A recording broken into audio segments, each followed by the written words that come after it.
گزشتہ ماہ سے مہنگائی کے خلاف احتجاج کرنے والوں کا مسئلہ حل نہ ہو سکا، مگر حکومت نے پرتشدد رویہ اپناتے ہوئے مہنگائی کے خلاف احتجاج کرنے والوں کی گرفتاریاں شروع کر دی ہیں۔ ان گرفتاریوں کے خلاف آزاد کشمیر بھر میں شدید عوامی رد عمل سامنے آ رہا ہے، اور مختلف سیاسی جماعتوں سمیت سول سوسائٹی نے بھی کل زبردست عوامی احتجاج کی کال دے دی ہے۔ اس وقت ہمارے ساتھ کچھ عوامی نمائندے موجود ہیں، آئیے ان کو سنتے ہیں۔ شکریہ نواز مجید صاحب۔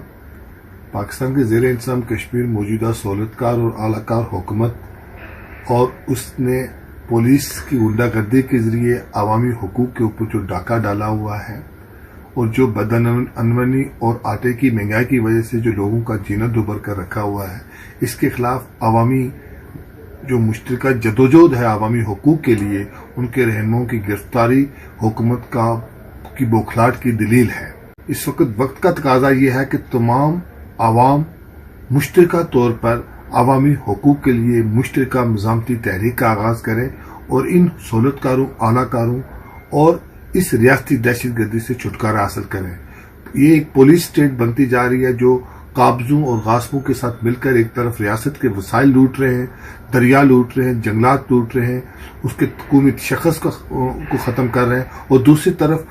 پولیس تنخواہ عوام کے ٹیکسوں سے لیتی ہے اور ظلم، جبر اور بربریت غریب عوام پہ کرتی ہے۔ تو اس غنڈہ گردی کے خلاف تمام دنیا بھر میں کشمیریوں کو متحد ہو کر اوورسیز میں بھی اور پاکستان کے زیر انتظام کشمیر میں بھی متحد ہو کر جدوجہد کرنی ہو۔ سب سے پہلے میں KFT ٹی وی کا شکریہ ادا کرتا ہوں، خاص کر نواز مجید صاحب آپ کا، کہ آپ گزشتہ 1-2 ماہ سے آزاد کشمیر میں جاری آٹے کے بحران اور بڑھتی ہوئی قیمتوں پر غریب عوام کی آواز بنے ہوئے ہیں۔ اس سے پہلے بھی ریڑہ میں ہونے والے واقعے پر KFD نیوز نے بھرپور طریقے سے ارباب اختیار چیز کو قوم بالا تک پہنچایا، اور آج کے واقعے کی میں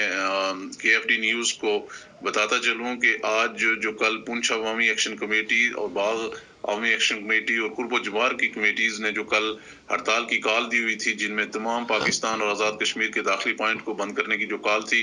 اس کے رد عمل میں آج باغ انتظامیہ اور راولاکوٹ انتظامیہ نے لیڈنگ رول دینے والے نوجوانوں کو پابند سلاسل کر دیا گیا ہے، جس کی تمام عوامی حلقوں کی طرف سے مذمت کی جا رہی ہے، کیونکہ حکومت آزاد کشمیر نے 500 فی من آٹے کی قیمت بڑھائی تھی، جس پر عوام کا رد عمل یہی تھا کہ اس قیمت کو فی الفور واپس لیا جائے۔ اگر دانائی سے، حکمت سے